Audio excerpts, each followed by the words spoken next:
आज के कार्यक्रम में आपका स्वागत है। आज हम बातचीत करेंगे लेखक और उसके साहित्य की भूमिका को लेकर और जो लिखा जा रहा है उसे उसके संदर्भ में। ये पर्सपेक्टिव वाली सीरीज है पूरी की पूरी, जो मैंने लेखक संगठन, लेखक और साहित्य में जो समस्याएं आ रही हैं उसके संदर्भ में मैंने शुरू की थी। उसके कुछ एपिसोड में पहले कर चुका हूँ। ये उसी कड़ी में है। ये समस्या ये है कि जैसा कि मैंने पिछली बार आपसे कहा था एक एपिसोड में, लास्ट एपिसोड में, जिसका कि मैं लिंक नीचे दूंगा इसमें, वो ये कि लेखक जो लिख रहे हैं उनके लेखन में यथार्थ जीवन की त्रासदियां ज्यादातर लेखकों के जीवन से गायब हो चुकी हैं, या उनके यथार्थ जीवन की जो त्रासदियां हैं उनका अभाव है उनके यहाँ। सवाल यह है कि ये जो बागीपन है, ये जो यथार्थ का अभाव है या त्रासदी के रूपों का अभाव है, ये लेखक के यहाँ ये आखिर आया कैसे, क्यों आया, किस तरह आया? इन सवालों पर तो लेखक संगठनों को, लेखकों को आपस में बातचीत करनी चाहिए। मैं ये मान के नहीं चलता कि लेखक संगठन अपने आप में बहुत समर्थ संगठन है, हर चीज का समाधान उनके पास होगा। नहीं, वो समाधान अपने तरीके से, लेखन के समाधान व्यक्तिगत तौर पर लेखक को खोजने होंगे। लेखक उसमें मदद नहीं कर सकता, लेखक संघ उसमें मदद नहीं कर सकता। हाँ, लेखक संघ एक चीज में मदद कर सकता है, वो ये कि लेखकों के अंदर सांगठनिक चेतना पैदा की जाए। ये एक चीज है जो कि बहुत जरूरी है। लेखक संगठन छोटे से होते हैं, 400, 500, 700, 800, 1000 लेखक उसके मेंबर हैं। वो कोई सत्ता के इंस्ट्रूमेंट नहीं होते।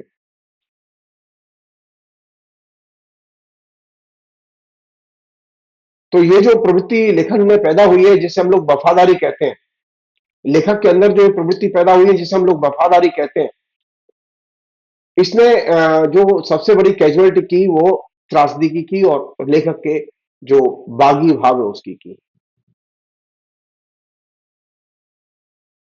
पहले लेखक कमिटेड था,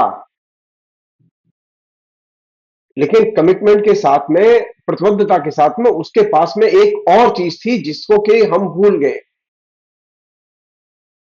कुछ लोग हैं जो कि इसका इंटरप्रिटेशन लगाएंगे कि हाँ, जो प्रतिबद्ध थे वो भी वफादार थे। हो सकता है ये बात हो कुछ लेखकों में, लेकिन जो प्रतिबद्ध है, आइडियोलॉजिकली जो कमिटेड है डेमोक्रेसी के लिए, सोशलिज्म के लिए, जनसंघर्षों के प्रति, वो लेखक बेसिकली असहमति के नजरिए को रखता है।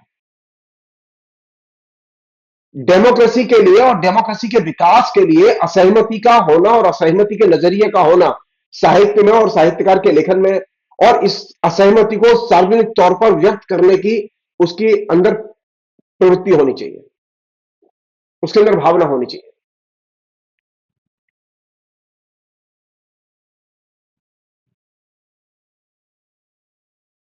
प्रशंसा की जानी चाहिए, लेकिन कृति केंद्रित प्रशंसा की जानी चाहिए।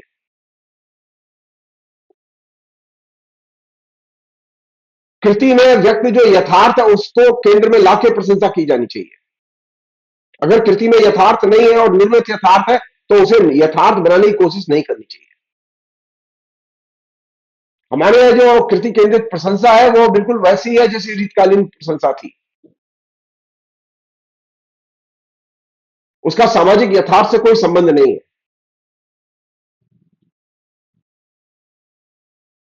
लेखक से यह सवाल तो किया ही जाना चाहिए, लेखक को अपने से भी यह सवाल करना चाहिए कि अपने युग का कौन सा महत्वपूर्ण यथार्थ और जीवन का कंट्राडिक्शन है, कौन से प्रमुख कंट्राडिक्शन है जो उसके लेखन से छूट रहे हैं।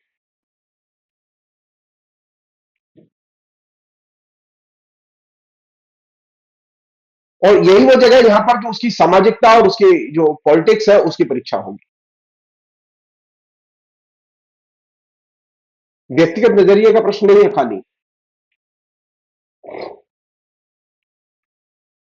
व्यक्तिगत नजरिए से लेखक की कृति के प्रकाशन को लेकर खुशी होने से ज्यादा महत्वपूर्ण है लेखक का चित्रित यथार्थ और उसमें व्यक्त सामाजिकता, और उस सामाजिकता में देखना चाहिए क्या वास्तविक जीवन में क्या वही सामाजिकता प्राथमिक तौर पर केंद्र में है?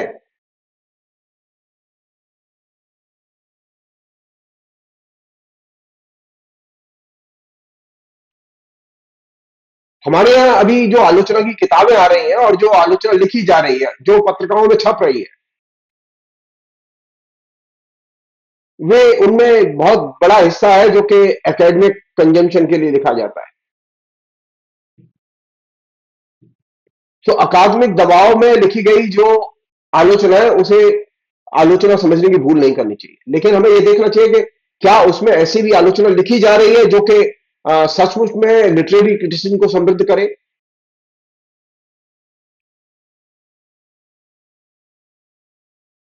अकादमिक जरूरतों अकादमिक दबावों के लिए लिखी गई किताबें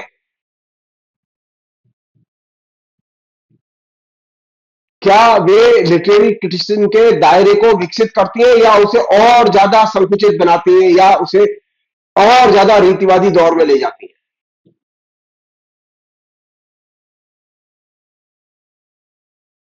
अगर वो आलोचना के दायरे को विस्तृत करती हैं और उसे संकुचित नहीं होने देती, तो हमें यह पूछना चाहिए कि आलोचना कर्म बंद क्यों हो गया और आलोचक से लोग इतनी नफरत क्यों करने लगे, और आलोचना विज्ञापन की शैली में या प्रचार की शैली में कन्वर्ट क्यों हो गई? आलोचना की पहली शर्त है कि उसके पास में कॉन्सेप्ट हो और दूसरी शर्त है कि वह असहमति को माने। साहित्यिक उपकरण या आलोचना के उपकरण और असहमति, ये दो चीजें बहुत जरूरी है, और थर्ड चीज जो जरूरी है वो ये दुनिया को देखने का नजरिया। स्वांतः सुखाय या किसी के आदेश पर या अनुरोध पर लिखी गई जो आलोचना है वो आलोचना नहीं मानी जाएगी। वो तो एक तरह से वफादारी का लेखन है, और वफादारी के आधार पर आलोचना नहीं लिखी जा सकती। वफादारी के आधार पर आप राजनीति कर सकते हैं, वफादारी के आधार पर आप मित्रता निभा सकते हैं, सांस्कृतिक कर्म नहीं कर सकते। वफादारी के आधार पर आप आलोचनात्मक वातावरण नहीं बना सकते, और वफादारी के आधार पर आप एकेडमिक स्टैंडर्ड भी ऊंचा नहीं कर सकते। उसके लिए भी रिसर्च की जरूरत है, उसके लिए भी कॉन्सेप्ट में रिसर्च की जरूरत है, उसमें भी असहमतियों के उन दायरों को खोलने की जरूरत है जो लोकतंत्र में मदद करे। तो हमारे जो एकेडमिक लेवल पर जो आलोचना लिखी जा रही है उसका तो पूरा का पूरा दारोमदारी है कि किसी तरह से वफादारी का वातावरण बना रहे।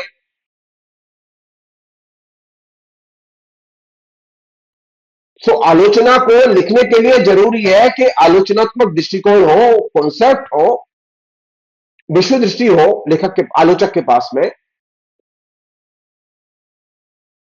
और यथार्थ की गहरी समझ हो, और असहमति को व्यक्त करने की क्षमता हो। और ये जब होगी तो आलोचना का काम होगा कि वह रूढ़ियों के बाहर लाएगी। हमारे यहां तो जो आलोचना लिखी जा रही है वो और रूढ़िबद्ध बना रही है लोगों को।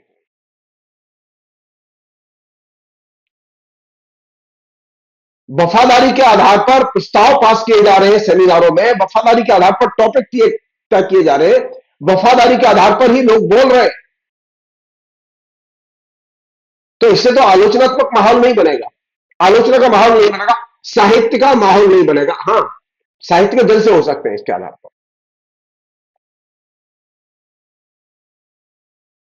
और इस तरह के जो आयोजन है उनको सांस्कृतिक कर्म नहीं कहते, उन्हें सांस्कृतिक तौर पर आयोजन के तौर पर वैध ठहराना सही नहीं होगा। ये तो एक तरह से रूढ़िवाद है कि एक ही कोल्हू के बैल की तरह एक ही दिशा में, जैसे कोल्हू का बैल चक्कर लगाता है वैसे चक्कर लगा रहे हैं। सांस्कृतिक आयोजन जो मैक्सिमम हो रहे हैं वो चाहे चैनलों के द्वारा किए जाए या कारपोरेट हाउस के द्वारा किए जाए या पत्र पत्रिकाओं के द्वारा किए जाए, उनमें यह देखा जाना चाहिए कि जो आज के सबसे ज्वलंत प्रश्न है, आज के जो सबसे महत्वपूर्ण कंट्राडिक्शन है उन पर कितनी बात हो रही है, और ये जो आयोजन है वो असहमतियों का कितना विकास करते हो, और असहमतियों के लिए इसमें कितनी जगह है, और ये सहमतियों का कितना विकास करते हो, सहमति के लिए कितनी जगह है। यहां हालत यह है कि असहमत अगर आप हैं तो आप मंच पर नहीं आ सकते। सहमत होने के लिए ही मंच पर बुलाया जाता है, या सहमति का माहौल बनाने के लिए ही मंच पर लेखक और आलोचकों को बुलाया जाता है। ये बीमारी लेखक संगठनों में घुस चुकी है, और ये बीमारी अधिकतर जो आयोजन हो रहे हैं उनमें भी घुस चुकी है। बल्कि होना यह चाहिए कि लेखक संगठन को असहमति का मंच होना चाहिए। साहित्यिक पत्र पत्रिकाओं के आयोजनों को असहमति का, डेमोक्रेसी के जो महत्वपूर्ण प्रश्न है, डेमोक्रेसी के जो महत्वपूर्ण सांस्कृतिक प्रश्न है, उन पर असहमति का मंच होना चाहिए। लेकिन कोशिश तो यह है कि जो हमारे विचारों से सहमत हो उसी को बुलाया जाए, और सहमति के आधार पर ही लेखक की वफादारी का फैसला हो रहा है।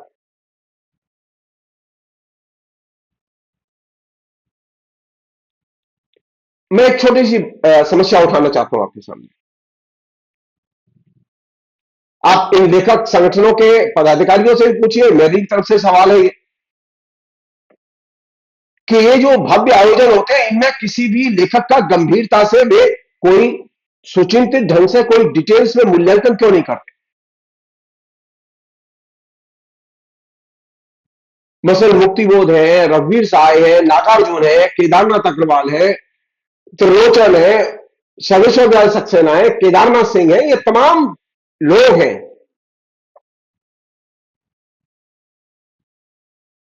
इन पर इनका विभिन्न दृष्टिकोणों से मूल्यांकन क्यों नहीं किया जाता।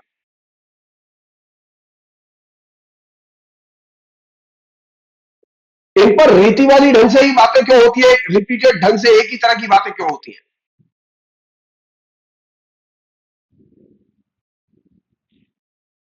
सहमत को खोज के लाओ और फिर सहमति का माहौल बनाओ, इससे आलोचनात्मक माहौल या साहित्य का माहौल नहीं बनता, इससे डेमोक्रेसी का माहौल नहीं बनता।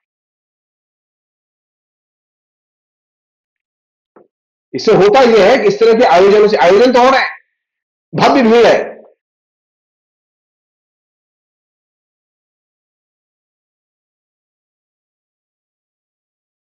हम लोग खुश भी है, तमाम किस्में सोशल मीडिया पर फोटो, रिपोर्ट्स और बहुत सारी चीजें उपलब्ध है। लेकिन आप उसमें जरा दाखिल होकर देखिए, आप उसमें दाखिल होकर देखिए, क्या ये आयोजन अपने सांस्कृतिक शत्रु की पहचान को चिन्हित करते हैं, या ये सिर्फ अपनी पीठ ठोकने का काम करते हैं। हमें सांस्कृतिक स्पेस इस तरह से निर्मित करना चाहिए कि उसमें पक्ष और विपक्ष दोनों हो। हमें एकहरापन पसंद नहीं है, डेमोक्रेसी में एकहरापन, एक ही किस्म के विचार पसंद नहीं है।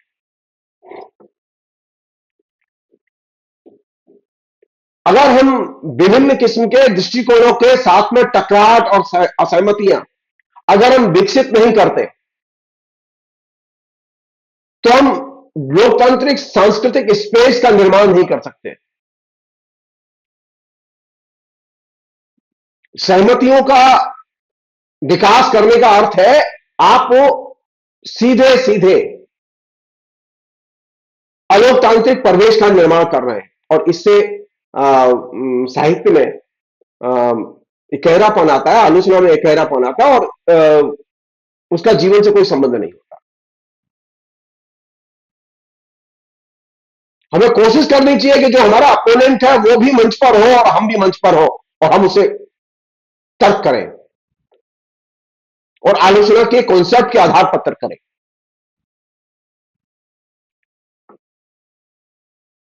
एक अन्य चीज है जो कि इस दौर में विकसित हुई, वो ये खासतौर पर 1983, 84, 85 के बाद, समाजवाद के पराभव के बाद जो प्रक्रिया शुरू हुई, उसने लेखकों के अंदर महानगरीय सांस्कृतिक बोध और महानगरीय नजरिया बड़े पैमाने पर पैदा किया है। और उससे प्रभावित होकर बहुत बड़ी संख्या में लेखक लिख रहे हैं।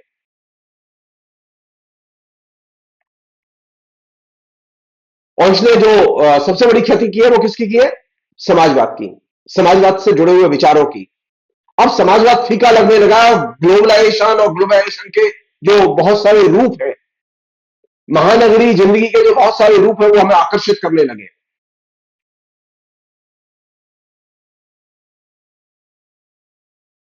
और इसने वफादारी को और ज्यादा बल पहुंचाया है।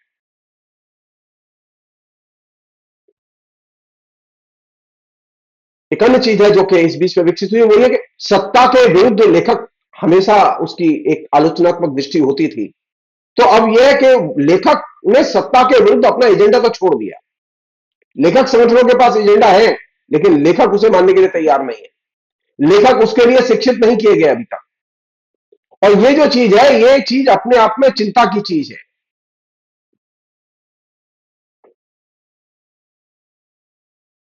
मसलन सांप्रदायिकता हो या धर्मनिरपेक्षता हो या आतंकवाद हो या और दूसरे प्रश्न हो, शरणार्थी समस्या हो, या हम ये कहें कि औरतों के जिंदा जलाई जाने की या दहेज प्रथा की समस्या हो या बाल विवाह की समस्या हो, ये समस्याएं केंद्रीय समस्या के तौर पर हमारे लेखक संगठनों या पत्रिकाओं के आयोजनों या साहित्य के आयोजनों के केंद्र में क्यों नहीं आती? या करप्शन का प्रश्न ये केंद्र में क्यों नहीं आता? क्या वजह है?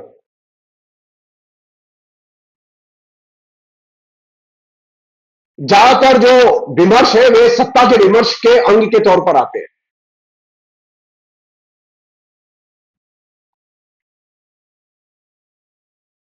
हमें कायदे से विकल्पों की खोज करनी चाहिए, और विकल्पों की खोज करते समय हमें इस बात पर ध्यान देना चाहिए कि हमें सत्ता के एजेंडे का विकास नहीं करना है। लेकिन हुआ उल्टा है। हमारे जितने ऊर्जावान लोग हैं वो सत्ता के एजेंडे में अभी व्यस्त हैं।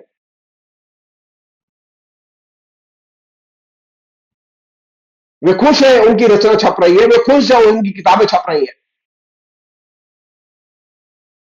लेकिन आपको उनके लेखन में, उनके गद्य में आपको बड़े संख्या में ऐसा गद्य लिखा जा रहा है जिसमें कि सांप्रदायिकता की चुनौती, हिंदुत्व की चुनौती, इस पर ध्यान ही नहीं जाएगा। आयोजन हो रहे हैं दिल्ली में, महानगरों में आयोजन हो रहे हैं, दिल्ली, जयपुर और दूसरे तमाम शहरों में आयोजन हो रहे हैं, लेकिन सांप्रदायिकता का प्रश्न जो बहुत ही ज्वलंत प्रश्न है, मुस्लिम विद्वेष का प्रश्न जिसे हम लोग हेट कैंपेन के तौर पर जानते हैं, बहुत महत्वपूर्ण प्रश्न है। बेरोजगारी की समस्या, पूरा आर्थिक सिस्टम कोलैप्स कर गया है। साहित्यकारों को इन पर बोलना नहीं चाहिए। करप्शन हर लेवल पर छाया हुआ है, लेकिन साहित्य का तो ये विषय नहीं है, साहित्य की गोष्ठियों का विषय नहीं है। तो हमारी ऊर्जा किस बात पर खर्च हो रही है?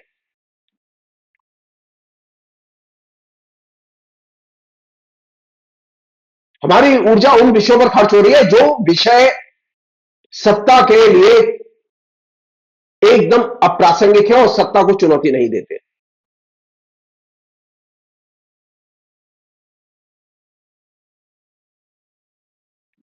एक और चीज है जिस पर कायदे सोचा जाना चाहिए, वो ये कि जो सत्ताधारी पार्टियां हैं, जो बड़ी प्रमुख पार्टियां हैं, वहां देखिए कि आप वहां लेखक की क्या स्थिति है। सीपीआई के यहां पीडब्ल्यू है, सीपीएम के जनवादी लेखक संघ है, नक्सलाइटों के यहां भी जनवादी सांस्कृतिक मंच है, या इसी तरह के संगठन है। क्या इन संगठनों की सेंट्रल कमेटी में लेखक शामिल है? नहीं। क्या बुद्धिजीवी शामिल है? नहीं।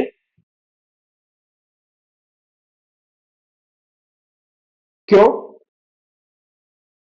बुद्धिजीवियों की क्या भूमिका है? बुद्धिजीवियों को क्या राजनीतिक दल की सेंट्रल कमेटी में या पॉलिट ब्यूरो में नहीं होना चाहिए? बुद्धिजीवियों को खाली जो है वो बाहर रहना चाहिए।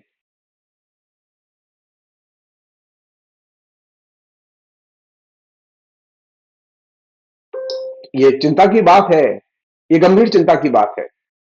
हमारे यहां जो राजनीतिक प्रमुख राजनीतिक दल है, उनके यहां लेखक या बुद्धिजीवी उनकी फैसले कुन कमेटियों का हिस्सा नहीं है।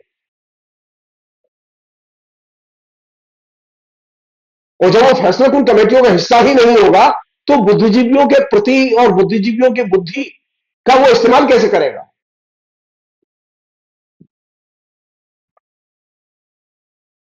आप उठा के देख लीजिए, पूरा रिकॉर्ड उठा के देख लीजिए, सीपीएम सीपीआई का पूरा रिकॉर्ड उठा के देख लीजिए।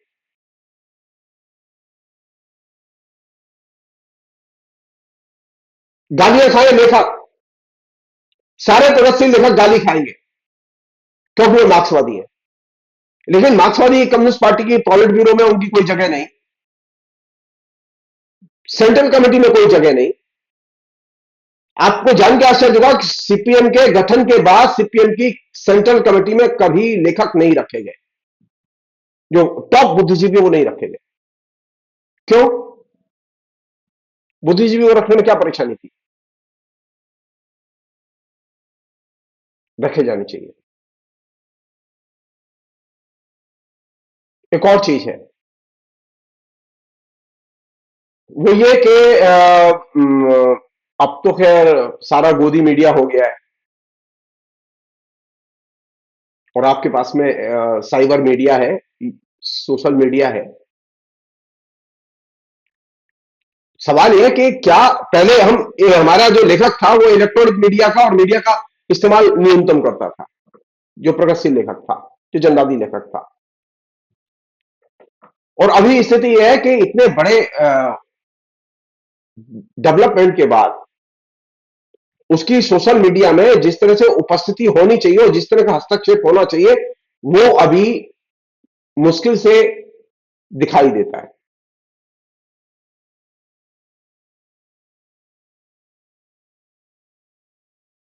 क्यों? दिक्कत कहां है?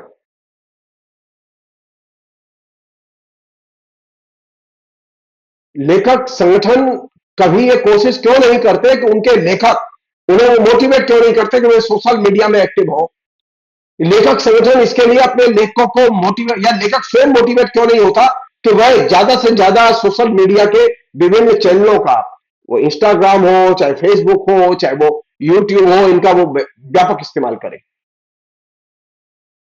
गिनती के लोग मिलेंगे, जबकि लेखक बहुत बड़ी संख्या में। पहले वो सिनेमा से गायब हुआ हिंदी का लेखक, उर्दू के लेखक गए सिनेमा में, लेकिन हिंदी के लेखक नहीं है। वो रेडियो में जाने से डरता था, वो टेलीविजन पे जाने से डरता था, और वहां गिनती के लोग थे जो कि हिंदी के टेलीविजन में आते थे। गिनती के लोग थे जो कि अखबार में नियमित लिखते थे। तो ये जो मीडिया के प्रति जो एक तरह से विमुख रहने का भाव है, जो लेखक के अंदर है, ये अपने आप में बहुत चिंता की चीज है। इससे लेखक का समाज के साथ में जो रिश्ता बनना चाहिए वो बन ही नहीं पाया, और वो हाशिए के भी बाहर चला गया। पहले भी हाशिए पर ही था, लेकिन सोशल मीडिया के बाद और इलेक्ट्रॉनिक मीडिया के आने के बाद तो वो एकदम हाशिए से बाहर खदेड़ दिया गया, और अब वो एक तरह से वंचित और उपेक्षित, अवहेलित महसूस करता है। और अब स्थिति ये भी है कि वो ये महसूस करने लगा है कि उसको संगठन की जरूरत नहीं है, तो ज्यादातर लोगों में संगठन के प्रति एक अरुचि भी है, संगठनहीनता बढ़ी है।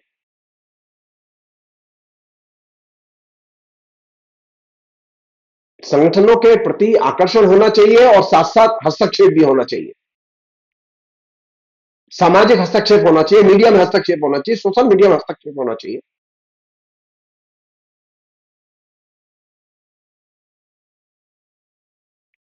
सेमिनार और लिटिल मैगजीन, लघु पत्रिका लेखन, वो एक बहुत छोटा हिस्सा है। इसके बाहर एक बहुत बड़ा हिस्सा खुल चुका है, जो सोशल मीडिया का हिस्सा है, उसका इस्तेमाल किया जाना चाहिए।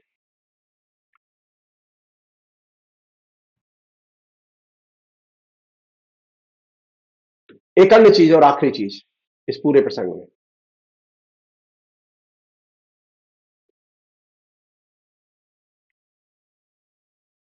वो ये कि लेखक संगठनों की जो अ, दशा बिगड़ी है, उसका क्रिटिकली वस्तुगत ढंग से मूल्यांकन किया जाना चाहिए।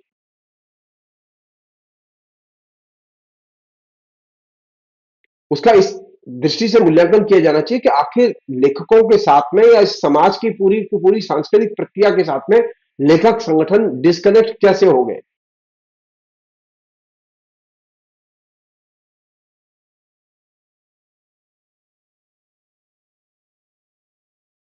ये जो दृष्टिकोण है कि लेखक संगठन में जो काम करते हैं वो तो श्रेष्ठ है और जो लेखक संगठन में काम नहीं करते वो निकृष्ट है, इस दृष्टिकोण से निकला जाना चाहिए।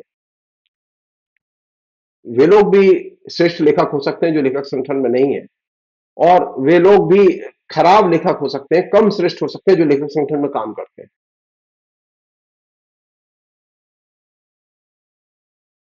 पहले जो ये जो एटीट्यूड रहा है कि संगठन तो वैध है और बाकी सब अवैध है, इस दृष्टिकोण को तो ध्वस्त कर दिया कैपिटलिज्म के डेवलपमेंट। तो असल चीज है लेखन, और तमाम किस्म के जन माध्यमों में लेखन।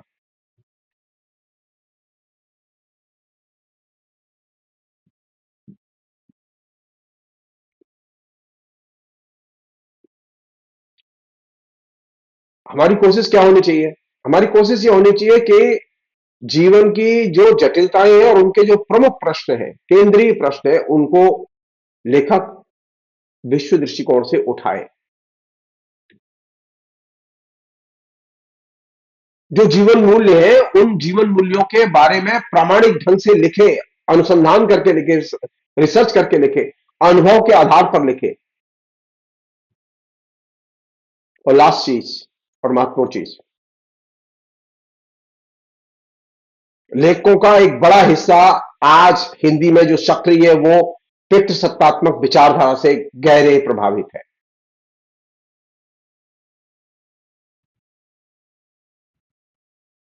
पितृसत्ता की विचारधारा का ये लक्षण है कि जो बड़ा है वो बड़ा लेखक है, जो छोटा है वो छोटा लेखक है। ये हायरार्की,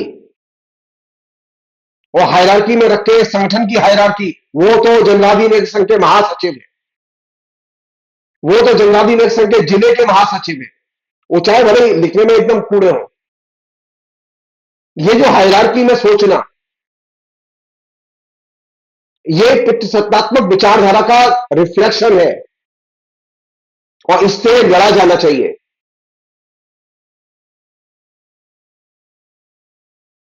वो तो पॉलिट ब्यूरो में है, वो सेंट्रल कमेटी में, इसलिए उनके महान विचार है, भले वो दो कड़ी के विचार हो उनके।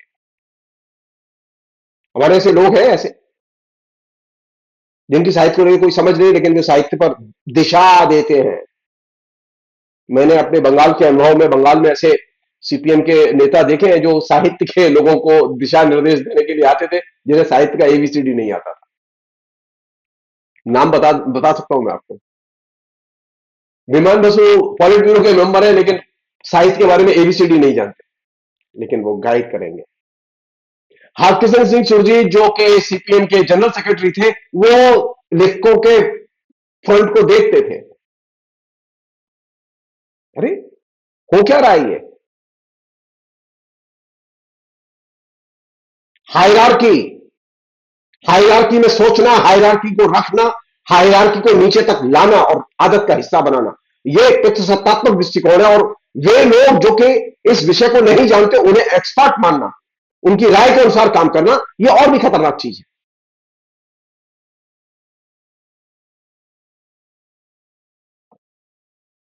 ये दूसरी प्रवृत्ति जो कि पितृसत्ता की विचारधारा का बहुत महत्वपूर्ण हिस्सा है, वो ये अनुकरण मूलकता। चूंकि बड़े ने कहा है, चूंकि बड़े नेता ने कहा है, चूंकि पदाधिकारी ने कहा है, इसलिए इसका अनुकरण करो।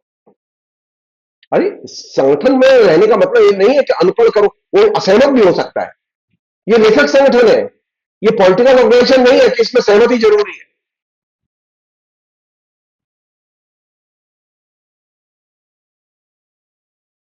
ये पॉलिटिकल ऑर्गेनाइजेशन नहीं है कि यहां संगठन की बात जो सिर्फ उसी को सौंपी जानी चाहिए जो कि नेता का विश्वस्त हो, या पार्टी का विश्वस्त हो। अगर ऐसा रहेगा तो संगठन का भट्टा बैठना ही है, और बैठा।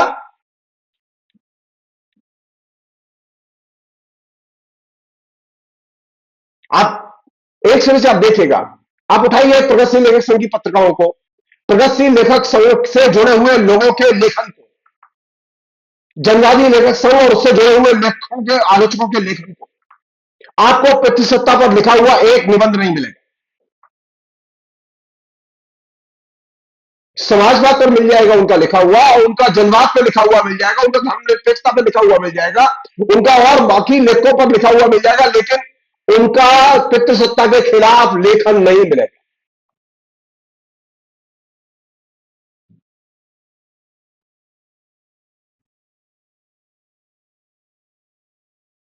टेरी वेल्टन ने, जो मार्क्सवादी आलोचक है, उन्होंने एक बहुत महत्वपूर्ण बात कही थी। उन्होंने कहा था कि जो किसी कृति के मूल्यांकन में जो चीज सतह पर नजर आती है, उससे भी ज्यादा महत्वपूर्ण चीज वह है जो सतह पर नजर नहीं आती, और पितृसत्ता की विचारधारा सतह पर भी नजर नहीं आती। लेखक का काम है जो अनुपस्थित है उसकी खोज करना, जो साइलेंस के एरिया है, चुप्पी के एरिया है, उनमें जाना, उनका उद्घाटन करना। पितृसत्ता चुप्पी का एरिया है, साइलेंस का एरिया है हिंदी के लेखकों का, बहस नहीं होती उस पर। तो पोजीशन कैसे लेंगे आप, लेखक की दीक्षा कैसे करेंगे, लेखक को समझाएंगे कि सिखाएंगे कैसे, और लेखक सीखेगा कैसे?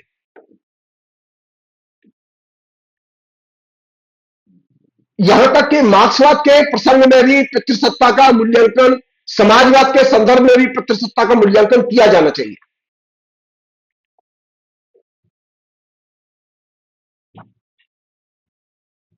जनवाद के संदर्भ में भी पितृसत्ता का मूल्यांकन किया जाना चाहिए। लेकिन आप पितृसत्ता का मूल्यांकन करने के लिए तैयार ही नहीं है, तो आपको फिर हायरार्की में सोचने की आदत से और अनुकरण मूलकता से आपको फुर्सत कहां मिलेगी? वफादारी के अलावा आपके पास ऑप्शन क्या होगा? सो लेखक की यह चुनौती है, लेखक की जो घेरेबंदी है वो आज के दौर में पुंसवादी विचारधारा की घेरेबंदी है, और इस विचारधारा की घेरेबंदी से नामवर सिंह भी प्रभावित थे, इस विचारधारा की घेरेबंदी से रामविलास शर्मा भी प्रभावित थे, और इससे राजेंद्र यादव भी प्रभावित थे, और बाकी लोग भी बड़ा हिस्सा प्रभावित है, क्योंकि वे लोग इसके खिलाफ लिखते नहीं है। राजेंद्र यादव ने नारेबाजी से ज्यादा लिखा नहीं पितृसत्ता के बारे में।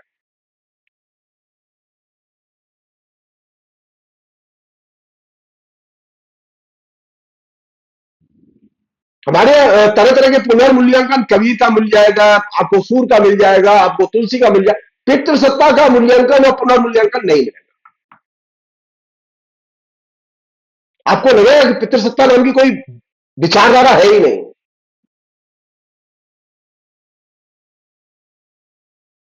बल्कि वास्तविकता यह है कि पिछले 200 वर्ष की सबसे महत्वपूर्ण चुनौतीपूर्ण समस्या जो आधुनिक काल में उभरी है, जो पहले भी थी, वह है पितृसत्ता की विचारधारा, पुंसवादी विचारधारा।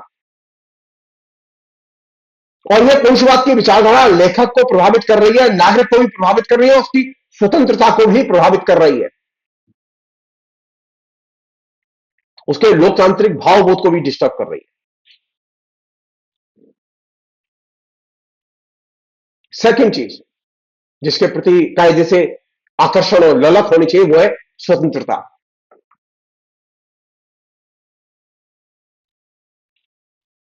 हम स्वतंत्रता के बारे में कम सोचते हैं और तंत्र के बारे में ज्यादा सोचते हैं। हम किस संगठन का हिस्सा है, किन लोगों से हमारी दोस्ती है।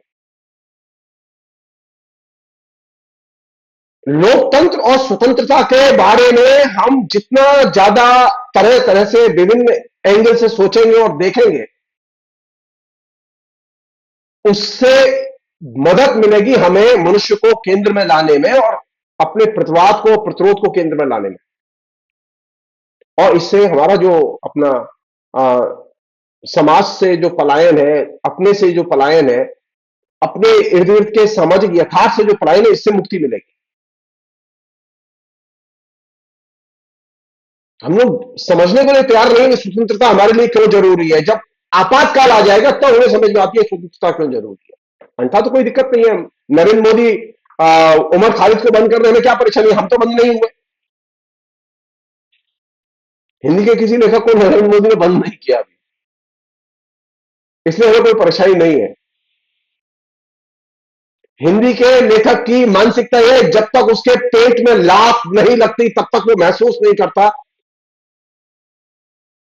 कि सत्ता दमन कर रही है। वो दूसरों के दमन को देख के महसूस ही नहीं करता कि दमन हो रहा है, क्योंकि उसको स्वतंत्रता का बोध नहीं है, वो स्वतंत्रता की फीलिंग नहीं है। आप उठा के देखिए हिंदी की जो साहित्यिक पत्रिकाएं, यूएपीए में जो लोग बंद हैं उनके खिलाफ में कितने संपादकीय छपे।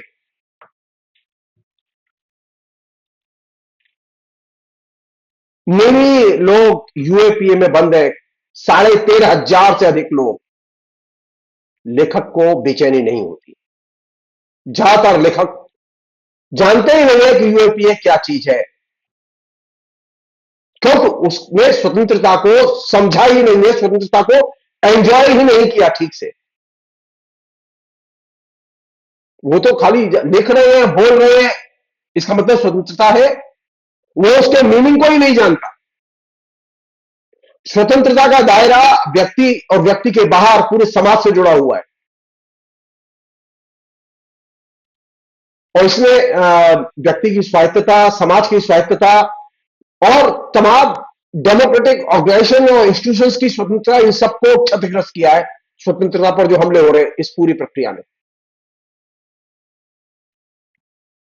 हम लोग ये मान के चल रहे हैं कि हम तो डेमोक्रेसी में पैदा हुए हैं, डेमोक्रेसी में बड़े हुए हैं, डेमोक्रेसी में रहे हैं। डेमोक्रेसी तो हमारे जिसे कि भावबोध का हिस्सा है। डेमोक्रेसी आपकी भावबोध और आदत का हिस्सा नहीं है। स्वतंत्रता आपके भावबोध का हिस्सा नहीं, उसे अर्जित करना पड़ता है। ये जन्मना अधिकार नहीं है। जब तक आप इसे अर्जित नहीं करेंगे, समझेंगे नहीं, इसकी पेचीदगियां नहीं जानेंगे और इसके ऊपर जो हमले हो रहे हैं उनको चुनौती नहीं देंगे, आप डेमोक्रेसी को अमल में ही नहीं ला सकते। आपको ये समझ में नहीं आएगा कि अभी जो डेमोक्रेसी है वो किस तरह से क्षत विक्षत कर दी गई है। और ये जो चीज है, इसने एक तरह से स्वतंत्रता की आड़ में जो बहुत सारी जो मूर्खताएं चल रही हैं उनको छुपा दिया है, क्योंकि हमने स्वतंत्रता को एंजॉय ही नहीं किया, स्वतंत्रता की हमने व्याख्या ही नहीं की।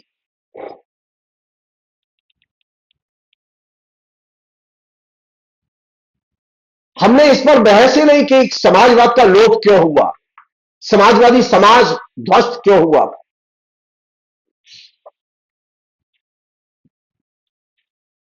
हमको चुप रहने की आदत है। जब गंभीर समस्याएं आती है तो हम चुप रहते हैं। कायदे से होना चाहिए कि हमारा जब गंभीर समस्याएं आती है उसके पहले ही हमारा उनके ऊपर ध्यान जाना चाहिए। जब अगर आ भी जाए तो हमें उस समय बोलना चाहिए। तो स्वतंत्रता की समस्या कोई पॉलिटिकल समस्या नहीं है खाली, वो लेखक के जीवन की भी समस्या है, वो नागरिक के जीवन की समस्या है, वो सृजन की और विकास की बुनियादी समस्या है। वो सिर्फ अभिव्यक्ति की आजादी, स्वयं के लिए अभिव्यक्ति की आजादी की समस्या नहीं है खाली, बल्कि वो सबके लिए अभिव्यक्ति की आजादी और बाकी चीजों की आजादी की भी समस्या है। तो साहित्यकारों के संगठन, साहित्यकारों के जो जलसे हैं, वो स्वतंत्रता के बारे में, स्वतंत्रता के दायरों के बारे में कितनी बहस करते, इसकी आप तहकीकात कर लीजिए। उनके जो यूट्यूब पर जो तमाम किस्म के विवेचन है, आप उन्हें देखिए जाके।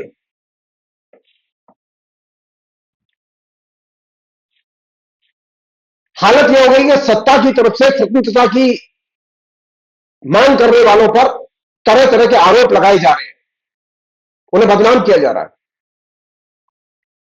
उन्हें नीचा दिखाने की कोशिश की जा रही है। स्वतंत्रता की विचारधारा को, साइंटिफिक टेम्पर की विचारधारा को प्रचारित प्रसारित करने वाले 3 बड़े इंटेलेक्चुअल्स की हत्या कर दी गई। कौन नहीं जानता? तब भी हम रियलाइज नहीं कर रहे। ये 3 लोगों की हत्या आप जान लीजिए पूरे मध्यकाल में नहीं हुई लेखकों की, जो आधुनिक काल में हिंदुत्ववादी संगठन से जुड़े हुए लोगों ने की।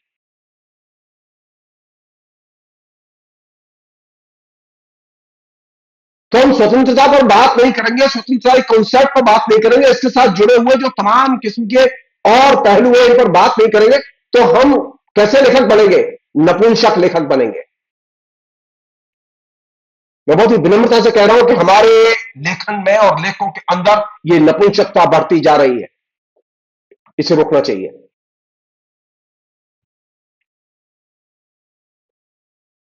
हमें व्यक्ति की स्वतंत्रता, समाज की स्वतंत्रता, इन दोनों को केंद्र में लाना चाहिए।